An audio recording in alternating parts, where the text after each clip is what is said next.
any other kind of strike. But yeah, he asked about how I condition my hands too. I used to hit into sand, a bucket of sand, and I would do some knuckle push-ups. But you guys, especially in the UK, have a long history of bare knuckle boxing, right? And those guys aren't breaking hands all the time, all right? They're not coming out with broken hands a lot. Anything can happen, but in a street self-defense situation, the last thing I'm worried about is breaking a knuckle or skinning my knee or ripping my pants. I've had questions asked about that stuff. Man, I just want to be able to survive this encounter. And, I improvise, whatever thoughts coming into my head, I'm going to, use it. Yeah, you got to survive it and make sure that your hair is still in place. And as long as that's in place. I got to look good. Even exactly. Even if it's on an ambulance ride to the hospital, Yeah. Look, yeah. When it comes to which part of your hand for a strike and stuff like that, I'd say I don't care as long as it lands, because in a fight, bare knuckle boxing gloves, it doesn't matter too much. You're protected. You could punch incorrectly and still get away with it, and you could even get away with it your whole career punching incorrectly because you got boxing gloves on. When it's bare knuckle, you don't get away with it. But it doesn't matter in a self-defense situation because you're not looking to be fighting the next week, the next day. You're not looking for rounds after round. You're looking to put them away. And I don't care what lands. I've landed with this part. I've landed with this part. I've landed with this part. I've landed with this part. It's just what lands at the time. Because when you throw it, you might be throwing it exactly right, but the other person does move. It's a fight. Right. So they might turn slightly, which has altered the angle. Lots of things happen. So I don't worry too much about it. In practice, I try to perfect it, knowing that it may never, ever be right for real. Well, another thing, because I've been in a lot of encounters like that, street stuff, and you have your body tends to go into shock. You don't hurt like you would think you would hurt. Let's say you're working around the house and you're nailing something and you hit the hammer on your thumb. That hurts, right? Because you're not expecting that. But when you're in a street situation, when you see it coming, you're prepared. Your adrenaline starts to flow, and you have a higher tolerance for pain. And that works both ways. Also, your opponent will probably have a higher tolerance for pain, or he may be on drugs and so on, and certain things that may work for you in the gym, where a pain hold, a compliance hold, you're not going to be able to do that on somebody in the street. Perhaps you're going to have to snap it. You're going to have to break that guy. So yeah, don't forget that, that your pain management is really different in a true crisis situation. On that, we stole this from Tony. Oh boy. I don't know if yeah, but we stole it from him. We would be practicing groundwork a la Tony's way. And when somebody got a lock on you and you were ready to tap, you tapped, and then the person holding it on would only release it slightly. At which point then, where it's not going to break, they've released it slightly for you, so you got a little bit of movement. You would then resist it like crazy and fight it as they slowly put it back to the tap position, to where you were tapping. And eventually we found that when these locks were going on, whatever it was, top wrist lock, double wrist lock, whatever, that our tolerance for it got higher and higher. And also the actual amount of twist or movement that they were putting on to get the tap got a little bit bigger. But our ability to fight it massively increased, and our ability to withstand the pain massively increased. And I got that off Tony on one of his DVDs. He was saying that they use that as a training practice. Put the lock on, put it on, or the choke, or whatever it is, release it slightly, fight it, put it back on, release it, fight it, release a bit. Not release, but just release enough for you to fight, and then put it back. Release enough to fight, put it back. And we stole that off Tony, and it worked wonders for us. So it's out there. So thank you for that, Tony. Another one we stole. So more. There you go. This one came in, and I didn't get the name. Hold on. It was sent in by Christian, and we had to translate it. So I don't know if it's been translated properly, but this was sent in and we had to translate. So the best defense against a knife attack. Thanks to my friends, my heart is floating like a hammer. How about that? So, best defense against a knife attack, knock them out. I can't think of a better one. Track shoes. Yeah, yeah. If you got yeah, you can run. If there's no way out, you got to knock. I'm being facetious, but you know, I have kind of like a different approach to because I've been involved with that. I've been stabbed on numerous occasions. I got a buddy sitting here who was a witness to it on 2 different occasions with me. I look at the whole opponent as the weapon. I don't just look at the knife itself. Let's say if you can even see the knife against a good knifer, you're not going to see it. But I look at the whole person and I try to assess all the openings because, you know, he may be, now again, we're talking in generalities here.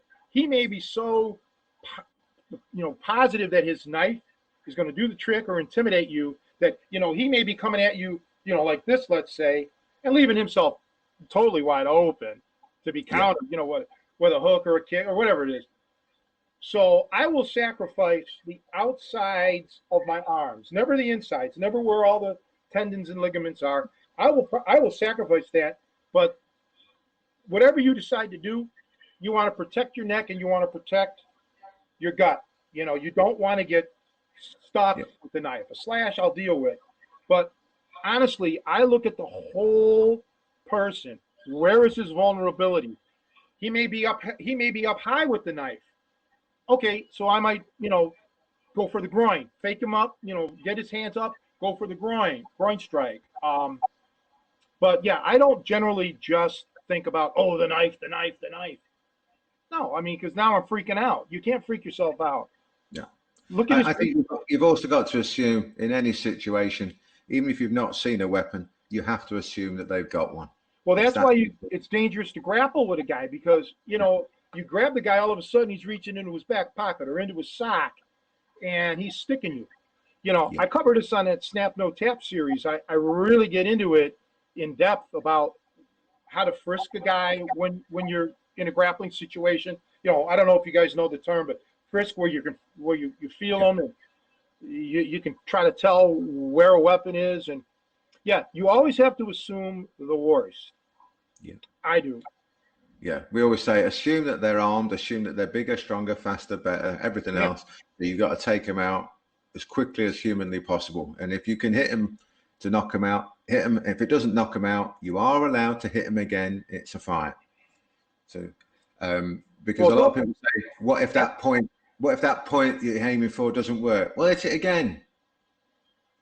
I'm not a lawyer, and I'm not advocate.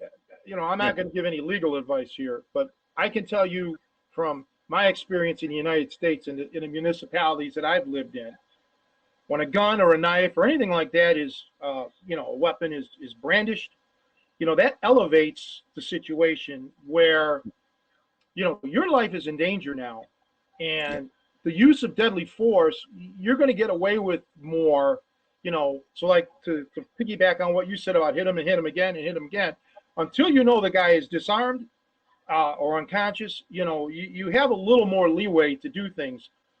And I don't want to get into other things that I do not here. In most countries, I can't think of a country where it's not true. You are legally within your rights to keep hitting until the threat is over. Well, yeah, and I do other things besides just hitting. So let's whatever it may be until the threat is over. Let's put it this way.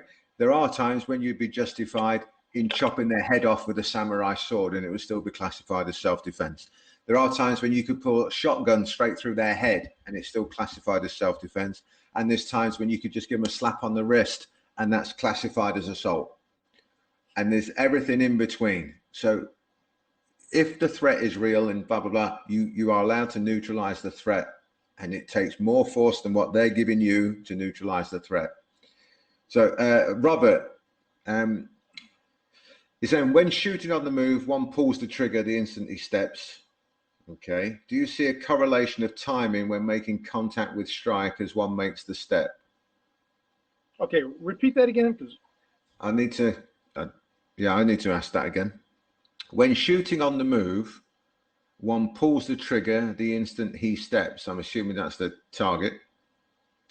Do you see a correlation of timing when making contact with strikes as one makes the step. Okay, I'm going to assume here because that when he's saying shoot, I'm assuming he means go in for a takedown. Everything is about timing.